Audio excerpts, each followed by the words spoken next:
Welcome back. So I've got a guitar that it's had some damage.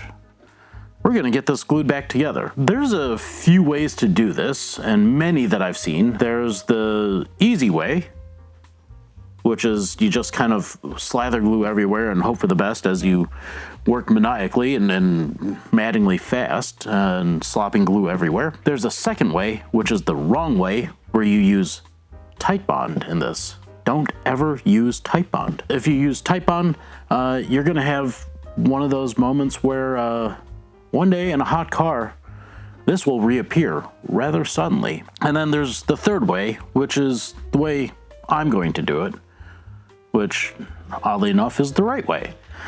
So in order to get this glued back together, you can see that it is a true Spanish foot, where it's a single piece that goes all the way in, and much like tradition, these sides are not glued in. They are just slipped into a joint, as is the traditional Spanish foot.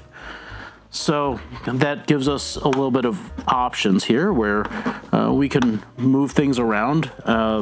And I had a very lengthy talk with the gentleman. He liked the way that it played.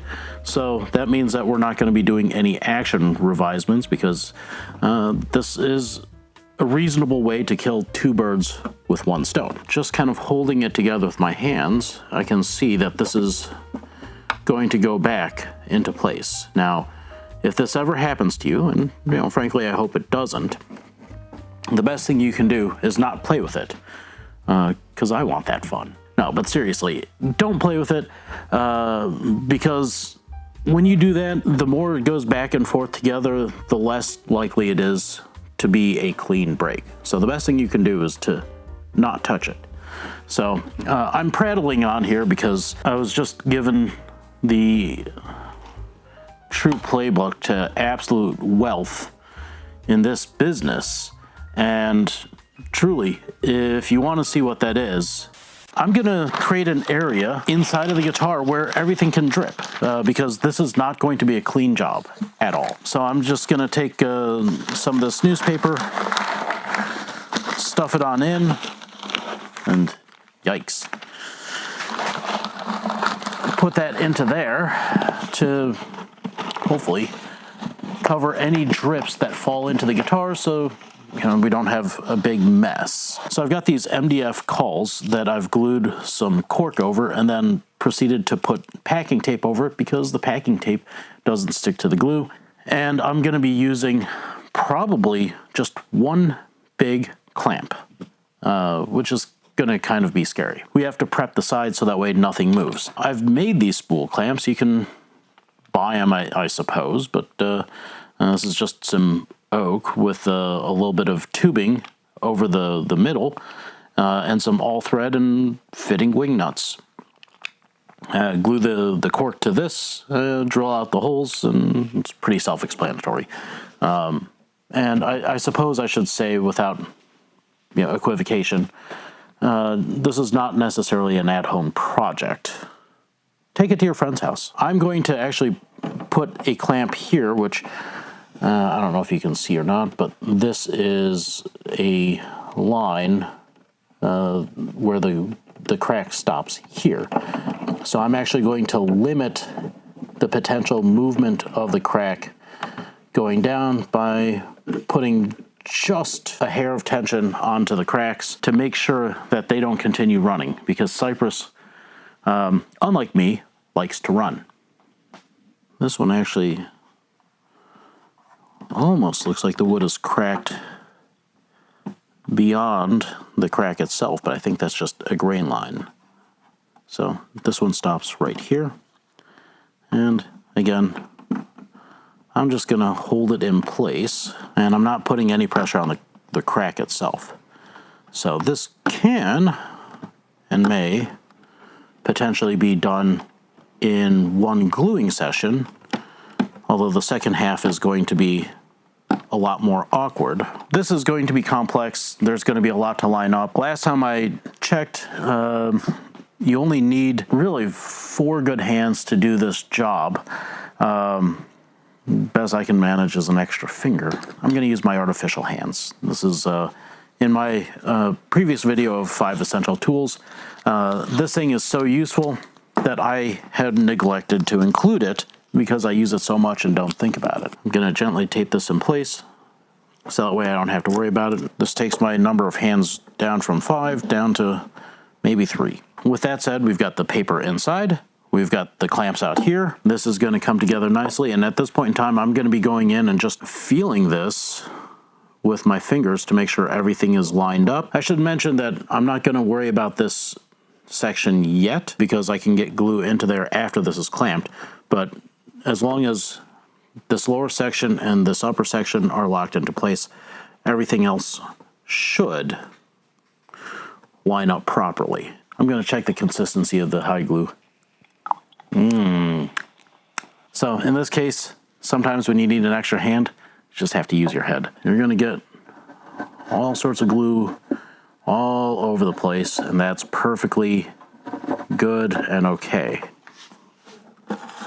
So I'm feeling on the inside and on the outside to make sure that everything is lined up. As long as you can feel that that section is more or less, and it should be more lined up than less, your neck angle won't change. Now, something that can be bad about this if you do it poorly is that you will change the neck angle and have a lot of issues there. So let's try not to do that. We'll focus in on the sides. Now this one is going to be fun. I'm actually going to have to reach through the sound hole and manipulate this from side to side. I mean, side to side, not, you know, the other side to side. And this is a doubly difficult one because there is a second little crack along here, which I'm going to be able to get all of that in one go. But first, we have all these clamps, which are very handy. Make a lot more than you think that you'll need because you'll probably need more than you think that you need. And I like to put them onto the instrument first just to preset them, and then I'm going to line them up in order. Last thing you want to do is have to fumble with these. You know, if you get one that's too small or too big, you're sticky, the guitar's sticky, your glue is setting up, maybe your tube in the middle is too long and it won't grab. This is all stuff that's good to know before you get into this rather than after. So do all the smart work ahead of time so you don't have to speak plumber later. And we should be able to get one or more of these sides done pretty quickly. I'm just checking from both sides to make sure that everything's going to line up because you get one shot at this, especially with a little light finish. You want to make sure that everything's going to line up reasonably well, and this actually looks like it's going to come together nicely. Enough procrastination, let's get her done. So I am working fairly quickly here, obviously, and you can ensure that the glue wicks all the way down by squeezing it. And then up here, I have to reach on the side, and I'm just manipulating the side back and forth to firmly force glue into there. And I'm not going to worry too terribly much. Actually, this crack stopped just outside of a pillar.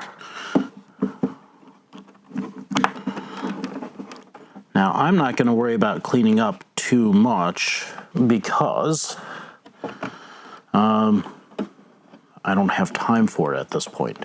Now, be careful if you have a more sensitive finish, this will have to do. And I'm just kind of feeling each spot as I go to make sure that it's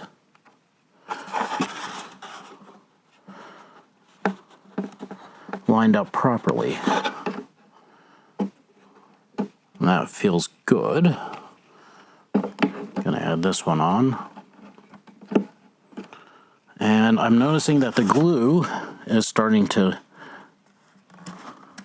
gel up. So to prevent that from happening, you can actually add more glue which is a wonderful feature of the hide glue. And I'm going to start from down here, and much like the Transcontinental Railroad, we should end somewhere in the middle of Utah, which is a beautiful state if you haven't been there. And we'll get the golden spike in the proverbial ground. And if we do all things right, everything should line up just perfectly. Once it's all been glued together, you want to double check, make sure that they're snug, because this material can compress, and by the way, you're dealing with something in tension that's constantly getting looser. So you just want to make sure that your clamps are snug. And now you can go in and clean up your mess. Hopefully it's not too bad. It's not terrible. Just a touch of water on the inside to clean up the majority of the mess. You don't want it to be soaking wet, just a little bit. And after that, it's going to be the same on the other side. Come by. Let me know. I do this stuff all the time. We've got deals on the website. Go ahead and check it out. See you next time.